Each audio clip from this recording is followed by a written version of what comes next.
BA BEd second year और BSc BEd second year और BEd second year में हम ज्ञान एवं पाठ्यक्रम सब्जेक्ट पढ़ रहे हैं। ज्ञान और पाठ्यक्रम में हमने इसमें पाठ्यक्रम से संबंधित जैसे जो इसकी अर्थ है, जो भी अर्थ इसका है, इसकी जो परिभाषाएं हैं, इसके अलावा पाठ्यक्रम का निर्माण किस प्रक्रिया के अंतर्गत किया जाता है, क्या इसके सोपान होते हैं और पाठ्यक्रम निर्माण करते समय हमें किन किन बाधाओं का सामना करना पड़ता है, तो इसका अध्ययन भी हम कर चुके हैं। अब हमें यह पढ़ना है कि जैसे पाठ्यक्रम निर्माण में आने वाली बाधाओं को हमने जान लिया है। अब पाठ्यक्रम निर्माण करने के लिए हमें किस तरह के सुझावों की आवश्यकता होती है, या कहें पाठ्यक्रम निर्माण करते समय यदि उसमें कुछ परिवर्तन हमें करने हैं तो उन परिवर्तनों के लिए कौन से उपयोगी सुझावों की आवश्यकता पड़ती है। तो इसीलिए पाठ्यक्रम में परिवर्तन करने संबंधी जो उपयोगी सुझाव हैं उनका आज हम अध्ययन कर लेते हैं। पाठ्यचर्या परिवर्तन के लिए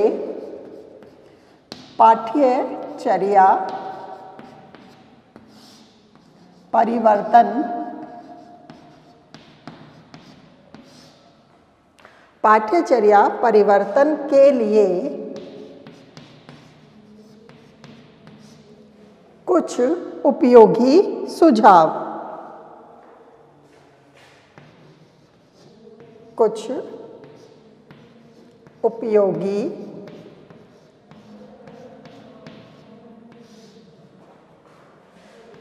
सुझाव।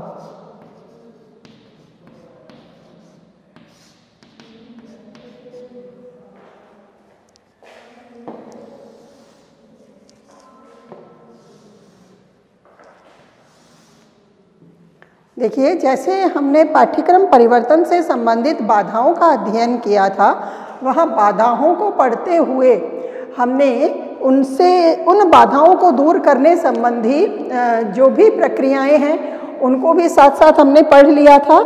फिर भी और जो उनसे संबंधित उपयोगी सुझाव दिए जाने हैं उनका भी हम अध्ययन कर लेते हैं। पाठ्यक्रम के लिए उसके विकास करने के लिए उसके मार्ग में आने वाली जो भी बाधाएं हैं उन्हें दूर करना अत्यंत आवश्यक होता है, और जो नवीन पाठ्यचर्या है उसे लागू करने के लिए भी कुछ उपयोगी बातें आवश्यक होती हैं। इसीलिए हम इन सुझावों का अध्ययन कर रहे हैं। पाठ्यचर्या के लिए सबसे पहली आवश्यकता ये होती है कि जब हम पाठ्यचर्या का निर्माण करते हैं तो पाठ्यचर्या के निर्माण की प्रक्रिया को हम पूर्व में पूर्ण रूप से नियोजित कर लें। क्योंकि आपने देखो, जब हमने बाधाएं पढ़ी थी तो वहाँ एक पॉइंट पढ़ा था हमने, समुचित नियोजन का अभाव, यानी सही उचित नियोजन पाठ्यचर्या निर्माण की प्रक्रिया का यदि नहीं हो पाता है तो वहाँ भी पाठ्यचर्या निर्माण की प्रक्रिया बाधित होती है। तो इस दृष्टि से हम उसमें जैसे कि जो सुझाव लिख रहे हैं तो सुझाव में हम इस बात का प्रयोग कर सकते हैं या इस बात को रख सकेंगे कि जो नियोजन कार्य है वह कहें कि प्रारंभिक रूप से या कि पहले से ही हमें कर लेना चाहिए। पाठ्यचर्या के लिए पूर्व नियोजन होना चाहिए। एक एक करके लिखते चलेंगे।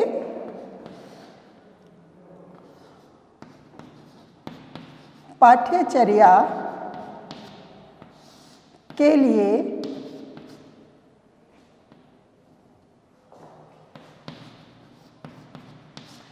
पूर्व नियोजन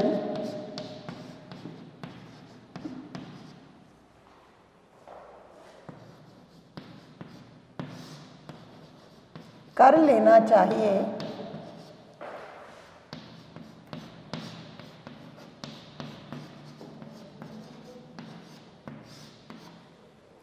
पाठ्यचर्या के लिए पूर्व नियोजन कर लेना चाहिए। इसके अंतर्गत पाठ्यचर्या संदर्भ पुस्तिका का प्रकाशन, इसके अंतर्गत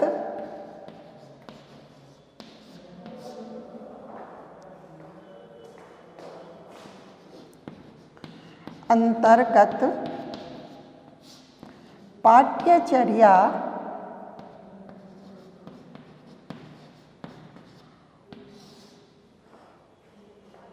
संदर्भ पुस्तिका का प्रकाशन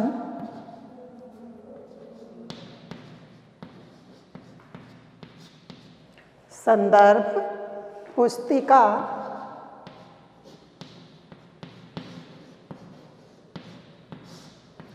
का प्रकाशन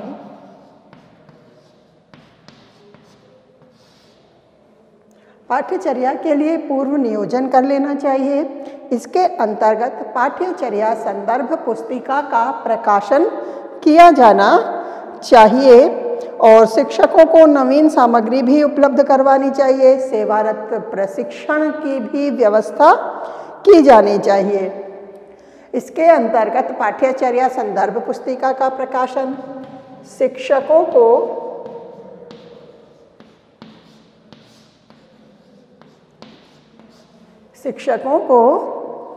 नवीन शैक्षिक सामग्री उपलब्ध करवाना,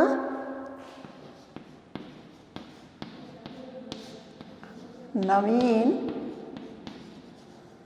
शैक्षिक सामग्री उपलब्ध करवाना,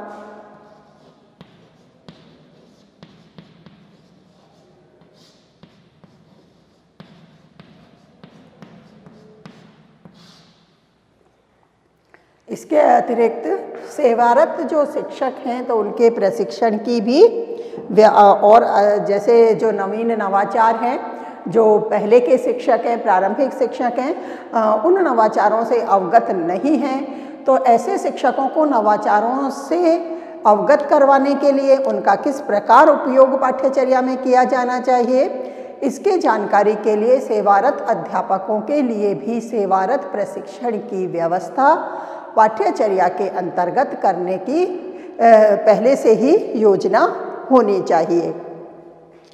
उपलब्ध करवाना तथा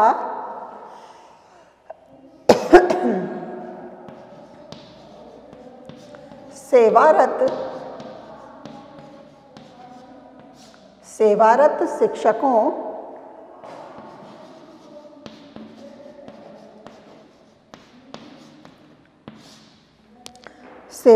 शिक्षकों के प्रशिक्षण की व्यवस्था करवाना,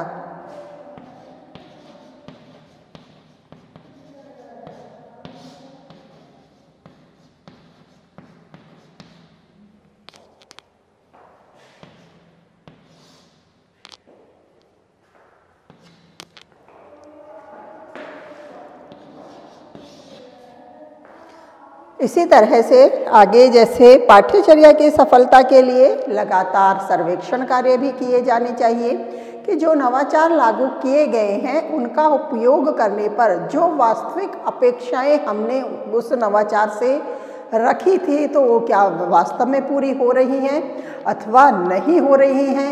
यदि वो नवाचार कहाँ तक सफल हुआ है, कितना सफल हुआ है, तो इनकी जानकारी करने के लिए भी हमें लगातार सर्वेक्षण मूल्यांकन जैसे कार्य भी करते रहना चाहिए।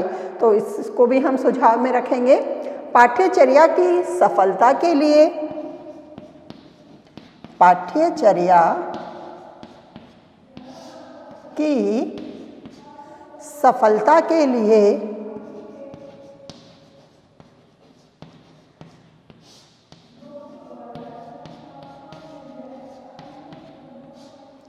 पाठ्यचर्या की सफलता के लिए निरंतर सर्वेक्षण कार्य, निरंतर सर्वेक्षण कार्य, मूल्यांकन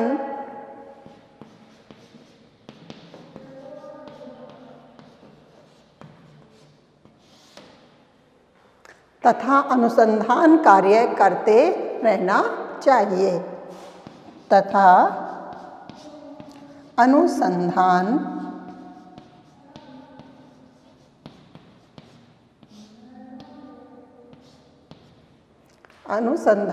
कार्य करते रहना चाहिए।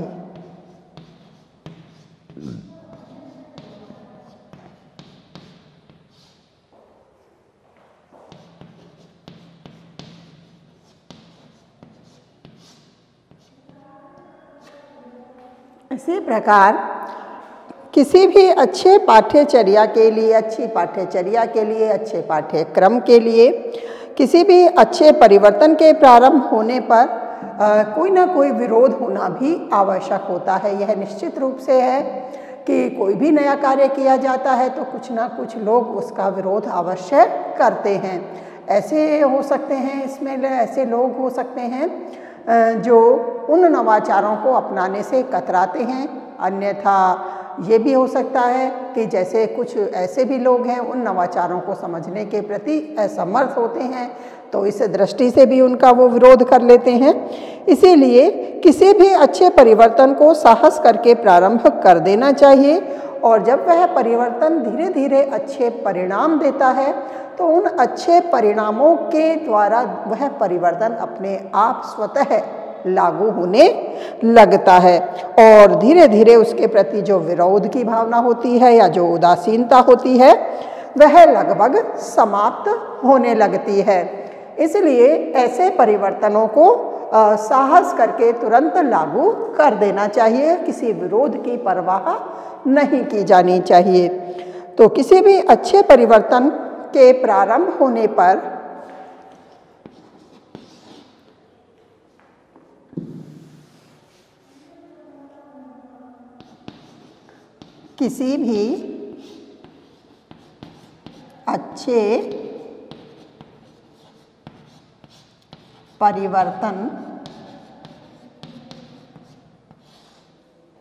किसी भी अच्छे परिवर्तन को लागू करने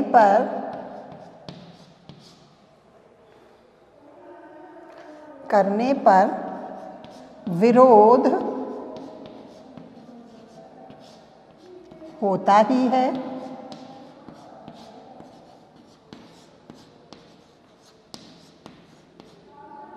इसलिए ऐसे परिवर्तन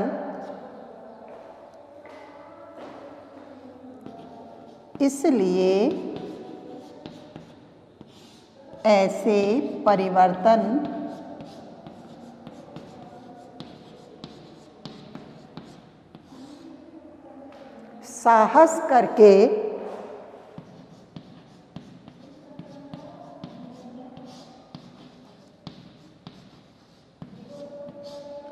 लागू कर देने चाहिए।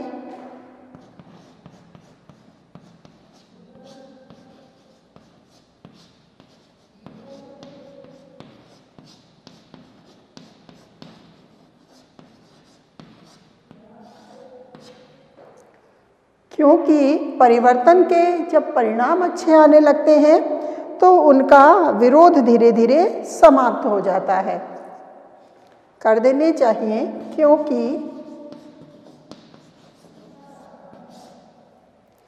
परिवर्तन के अच्छे परिणामों के बाद उसका विरोध भी समाप्त हो जाता है, उसके प्रति उदासीनता भी समाप्त हो जाती है। अच्छे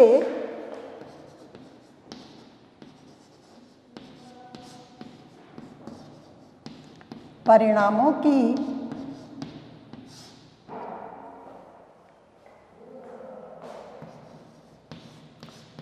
प्राप्ति तक,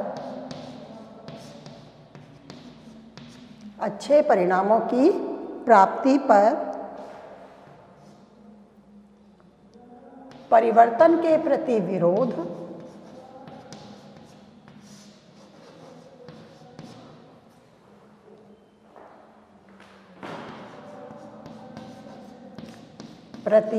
विरोध एवं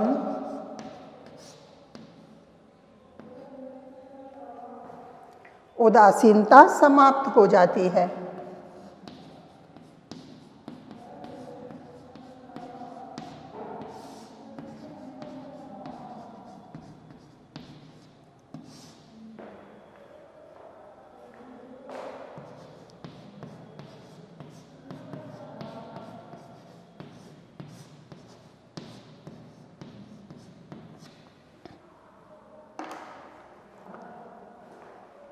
पाठ्यचर्या को औपचारिक ढंग से प्रस्तुत करने से पूर्व अनौपचारिक चर्चाओं और वार्ताओं का भी अनौपचारिक जो भी चर्चाएं हैं, वार्ताएं हैं, उनका भी उनको भी एक तरह से पहले से ही नियोजित करके पूर्ण कर लेना चाहिए और स्वीकार्यता के संबंध में जानकारी भी प्राप्त कर लेनी चाहिए कि जैसे ये योजनाएं किनको स्वीकार्य है, किनको स्वीकार्य नहीं है, इस दृष्टि से भी प्रयास करते रहना चाहिए। पाठ्यचर्या को औपचारिक ढंग से प्रस्तुत करने से पूर्व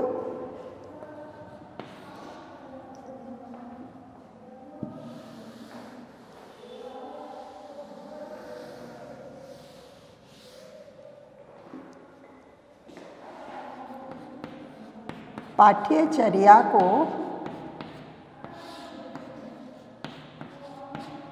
औपचारिक ढंग से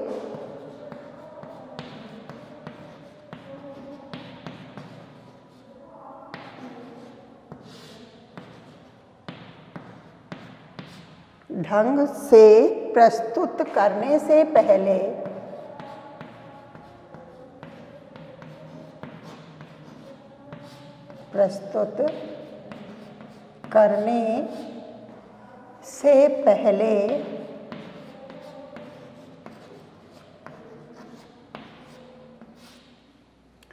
पाठ्यचर्या को औपचारिक ढंग से प्रस्तुत करने से पहले अनौपचारिक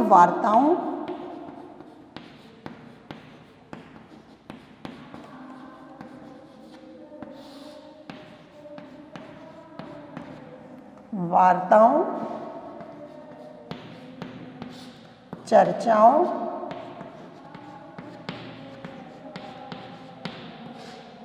एवं स्वीकार्यता के संबंध में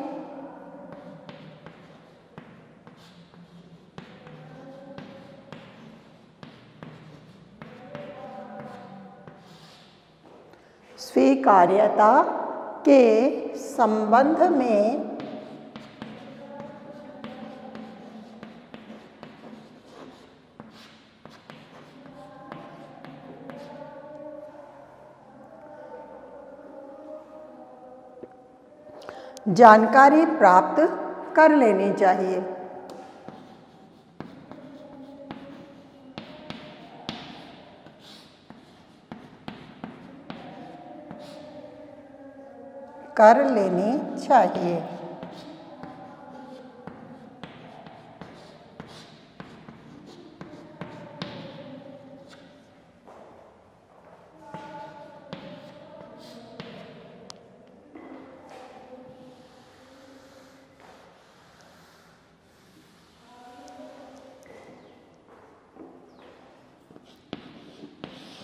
पाठ्यचर्या परिवर्तन के लिए सुझावों में हमने 4 सुझाव लिख लिए हैं।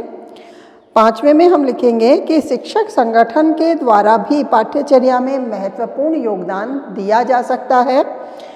वे अपने सम्मेलनों, प्रकाशनों व अन्य क्रियाकलापों के द्वारा महत्वपूर्ण भूमिका निभा सकते हैं। इसके लिए शिक्षक संगठनों को सशक्त बनाकर पाठ्यचर्या विकास के प्रति रुचि उत्पन्न की जा सकती है। तो जो शिक्षक संगठन हैं उन्हें भी सशक्त बनाया जाना चाहिए और पाठ्यचर्या विकास के लिए नवीन नवाचार विकसित करने के लिए उन्हें प्रेरित करना भी चाहिए, जिससे कि पाठ्यचर्या का विकास तीव्र गति से संभव हो सके। शिक्षक संगठन द्वारा भी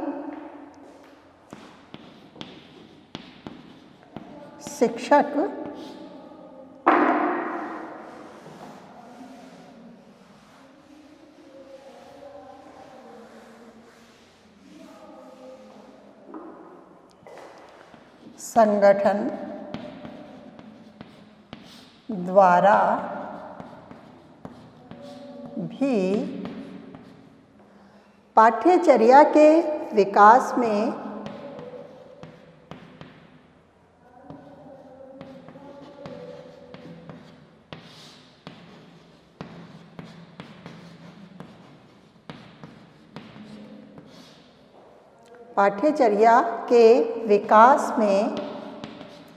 महत्वपूर्ण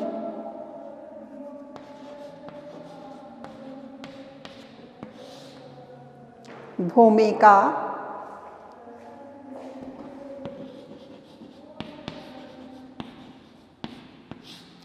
प्रस्तुत की जा सकती है,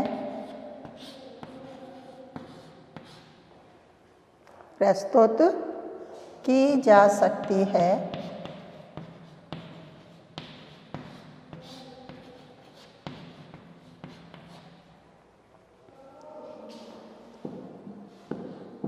वे अपने सम्मेलनों, प्रकाशनों,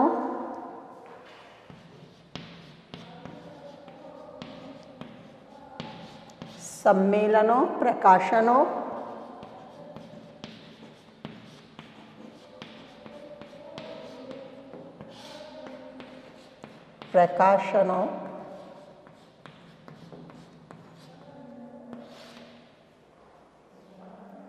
व अन्य क्रियाकलापों के द्वारा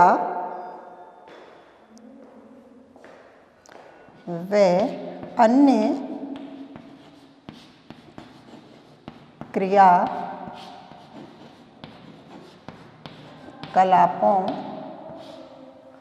के द्वारा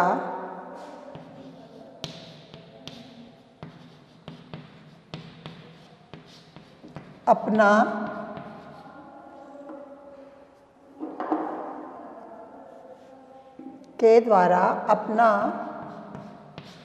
योगदान दे सकते हैं।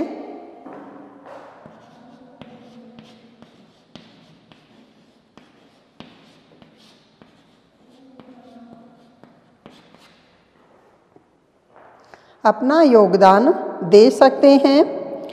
इनके लिए शिक्षक संगठनों को सशक्त बनाकर, इनके लिए शिक्षक संगठनों को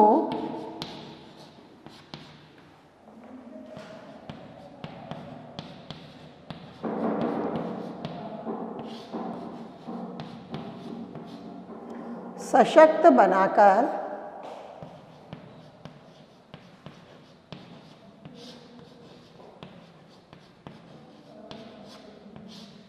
पाठ्यचर्या विकास के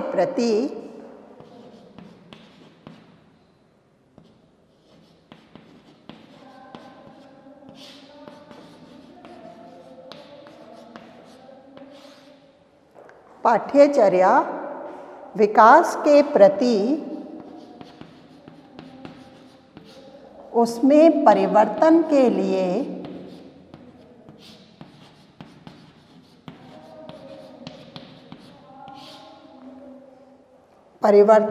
लिए शिक्षकों को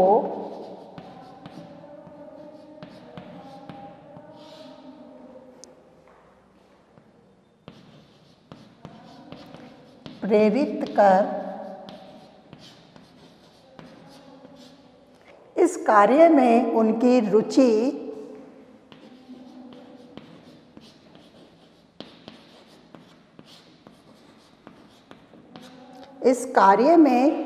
रुचि उत्पन्न की जा सकती है।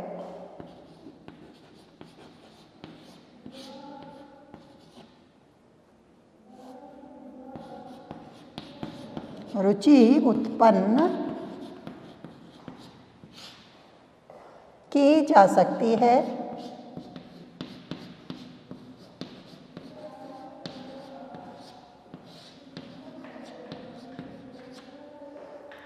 इस प्रकार पाठ्यचर्या के विकास के लिए शिक्षकों को भी प्रेरित करके हम पाठ्यचर्या के विकास की प्रक्रिया को तीव्र कर सकते हैं।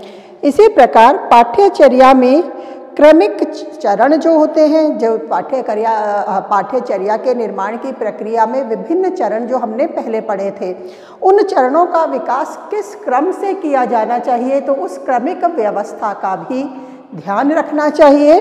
और इस क्रमिक जो भी चरण हैं पाठ्यचर्या के, तो आवश्यकता के अनुसार उनमें भी परिवर्तन किया जाना चाहिए। तो यह भी हम सुझाव के अंतर्गत रख लेंगे।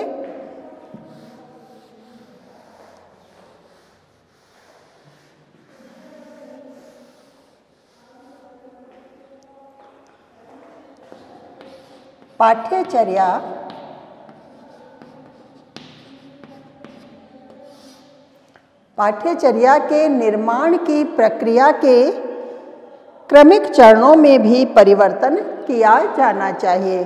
पाठ्यचर्या निर्माण के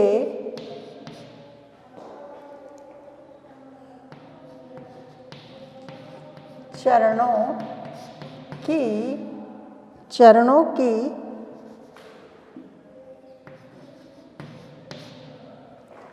प्रक्रिया में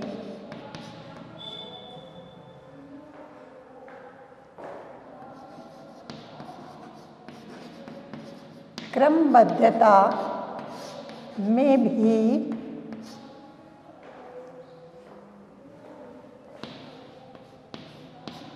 आवश्यक परिवर्तन, जो भी आवश्यक होते हैं इस तरह के आवश्यक परिवर्तन कर लेने चाहिए। आवश्यक परिवर्तन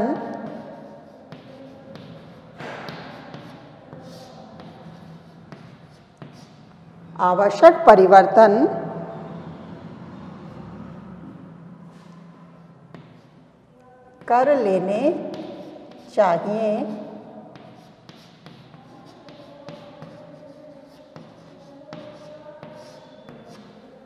इस पॉइंट को हम इस तरह भी लिख सकते हैं कि पाठ्यचर्या के क्रमिक चरणों की प्रक्रिया में परिवर्तन कर लेने चाहिए जो भी आवश्यक हो। यानी विकास की जो प्रक्रिया है, पाठ्यचर्या के विकास की जो प्रक्रिया है वो किस प्रकार से और अधिक प्रभावी हो सकती है, तो उसके सफलता के लिए और उसके प्रभावशीलता के लिए जो भी आवश्यक सुधार हमें करने होते हैं, जो भी आवश्यक अपेक्षित परिवर्तन हमें करने होते हैं वो हमें कर लेने चाहिए।